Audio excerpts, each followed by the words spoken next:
Welcome to a journey that's about to take you deep into the world of one of America's most fascinating coin series, the 2009 United States 1-cent coins. At first glance, they might look like ordinary pennies, something you'd find lying around in your car's Q folder, hidden under your couch cushions, or jingling in your pocket. But let me tell you something, these coins are anything but ordinary. They are a piece of living history, a tribute to one of America's greatest leaders, and a set of tiny treasures with stories richer than you'd ever imagined. The year 2009 wasn't just another ordinary year for American currency. It marked a monumental milestone, the bicentennial of Abraham Lincoln's birth. Yes, 200 years since the birth of the man known as the Great Emancipator, the president who led the country through its civil war and forever changed the course of American history. To honor this iconic figure, the U.S. Mint released a special series of 4 unique designs on the reverse of the 1-cent coin, each representing a different chapter in Lincoln's extraordinary life. Now, here's where it gets fascinating. These 4 designs weren't just artistic expressions, they were educational, historical, and symbolic. Each one told a story from Lincoln's humble beginnings in a tiny Kentucky log cabin to his formative years in Indiana, his professional life in Illinois, and finally, his presidency in Washington, D.C. Imagine holding a piece of metal in your hand and being able to trace the journey of one of the world's most influential leaders through it. That's what these coins offer. Let's talk about the designs. The first coin in the series, known as the Birth and Early Childhood in Kentucky design, shows a simple log cabin. Nothing fancy, no elaborate decorations, just a modest wooden structure, representing the kind of humble beginnings that shaped young Lincoln's character. This tiny penny captures a massive story about resilience, poverty, and the power of self-belief. Moving on to the second design, titled Formative Years in Indiana, we see a young Abraham Lincoln sitting on a log, book in one hand, tools in the other. It symbolizes his thirst for knowledge, his self-education, and his dual life as a laborer and a learner. How many coins out there actually show a person reading a book? Not many, I assure you. This one's unique. The third design, Professional Life in Illinois, features Lincoln standing tall before the Illinois state capitol.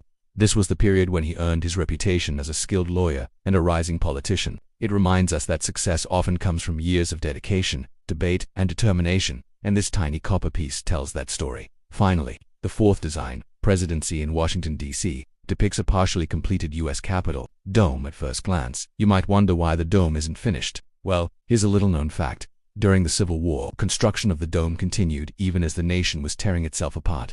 Lincoln insisted that it be completed as a symbol of the Union's strength and determination. So, in this 1-cent piece, you're not just seeing a building, you're seeing a philosophy now. Let's move to the geography of these coins. Where were they minted? The 2009 Lincoln cents were struck at 3 different mints: Philadelphia, Denver, and San Francisco. Each mint's output can be identified by a tiny letter near the date. No mint mark for Philadelphia, AD for Denver, and an S for San Francisco. The S mint marks are proof coins, specially made for collectors with a mirror-like finish, and these are especially prized today. Let's dive deeper into their mintage numbers, because that's where the real treasure lies for collectors. Philadelphia and Denver produced hundreds of millions of these coins, but the proof versions from San Francisco were minted in much smaller quantities, making them far rarer and more valuable, especially in pristine condition. And here's a tip. Coins with full, sharp details and unblemished surfaces can fetch impressive prices on the market.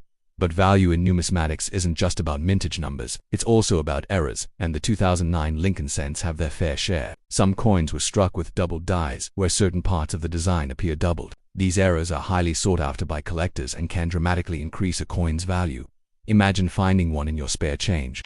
A little piece of flawed perfection worth dozens or even hundreds of dollars. Speaking of value, what are these coins worth today? Well, while a regular circulated 2009 penny might still be worth a cent or two, high-grade uncirculated or proof coins can fetch several dollars apiece, and those with errors, they can reach into the hundreds depending on rarity and demand. In 2024, for example, a perfect condition proof 70 DCAM, that's deep cameo minus 2009 cent, set sold for hundreds of dollars at auction. So don't overlook these tiny copper discs. They might just surprise you. But beyond their monetary value lies their historical and cultural worth. These coins serve as tiny, tangible links to America's past. They tell a story of a man who rose from poverty to the presidency, who valued education, who fought for unity, and who left an indelible mark on history. Every time you hold one, you're connecting with that story, with those ideals, and with the enduring legacy of Abraham Lincoln. Now, let's talk about an interesting little detail many people miss: the composition. These 2009 cents are made of 97.5% zinc and 2.5% copper plating.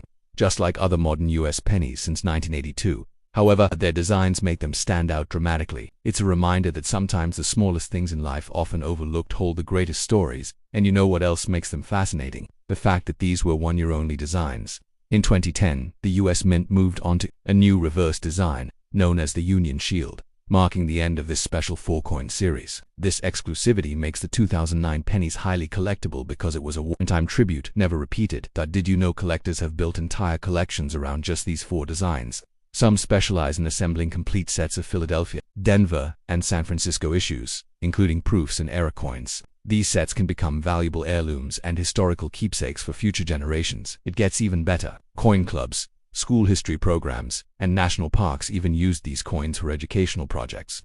They became a tool for teaching kids about Abraham Lincoln, American history, and even coin collecting basics. In a way, they weren't just currency, they were storytellers. Imagine the countless hands these coins passed through, the pockets they jingled in, the cash registers they rested in. And today, even as digital payments rise, these little coins continue to capture hearts and imaginations. That's the magic of coin collecting. It's not just about metal and minting. It's about stories, people, and history preserved in the palm of your hand. So the next time you come across a 2009 United States 1-cent coin, take a closer look. Check the reverse design. Is it the log cabin, the young reader, the state capitol, the Capitol dome? Look for that tiny mint mark, and you might just find yourself holding a piece of history. I'd love to hear from you. Have you ever stumbled upon one of these fascinating 2009 pennies in your change? Maybe you've got a favorite design or a coin collecting story of your own. Drop it in the comments, because every coin has a story, and every collector deserves to share theirs. And if you enjoyed this dive into numismatic history, make sure to hit that like button, subscribe, and turn on notifications so you won't miss out on future adventures into the world of rare, valuable, and legendary coins. Thanks for joining me on this numismatic treasure hunt, and until next time, happy collecting. Welcome back today, friend. Today, we're diving into the fascinating story of a tiny coin that might seem ordinary at first glance, but holds a surprisingly rich history. Yes, I'm talking about the 1982 United States 1-dime coin. Now you might be wondering, what could be so special about a small 10-cent coin from the early 80s? Well, stick around, because by the end of this video, you'll see this humble little dime in a whole new light. Let's start with the basics. The 1982 US dime is part of a long-running series that features the portrait of Franklin D. Roosevelt, the 32nd President of the United States. His face has graced the front of the dime since 1946, shortly after his death in 1945, as a tribute to his leadership and his role in founding the March of Dimes, a campaign to fight polio. The obverse side of the coin shows Roosevelt's left-facing profile, while the reverse features a torch in the center, symbolizing liberty, flanked by an olive branch representing peace and an oak branch for strength and independence. It's a classic American design, elegant and meaningful in its simplicity.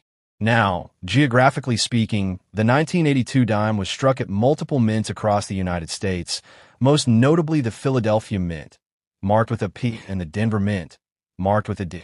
But here's where things get interesting. In 1982, something unusual happened. The U.S. Mint produced a number of dimes without a mint mark. That's right, completely missing the tiny P or D that tells you where the coin was made. These no-mint marked dimes were supposed to be produced only at the Philadelphia Mint, and they accidentally left off the mint mark on some of them. This mistake turned what should have been an ordinary dime into a prized collectible. And you won't believe how valuable this little error made the coin.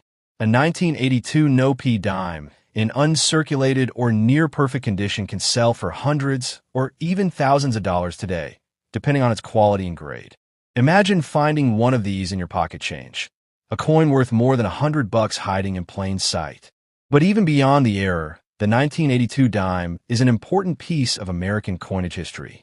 It came at a time when the United States was transitioning its coin compositions. By the early 80s, precious metals like silver were long gone from regular dimes, replaced by a copper-nickel clad composition. This makes the 1982 dime part of that modern clad era, but still old enough now to spark nostalgia for collectors. Another fun fact, 1982 was a year of economic struggle and high inflation in the U.S. While a dime might not have bought you much back then, finding a rare one today could certainly brighten your week. It's one of those coins that reminds us how something small and simple can carry stories of history, economics, and even mistakes that became treasures. If you're a collector, or even someone new to the hobby, it's always worth checking your loose change for those tiny details. Who knows? Maybe you've been holding onto a valuable 1982 no-P dime without even realizing it.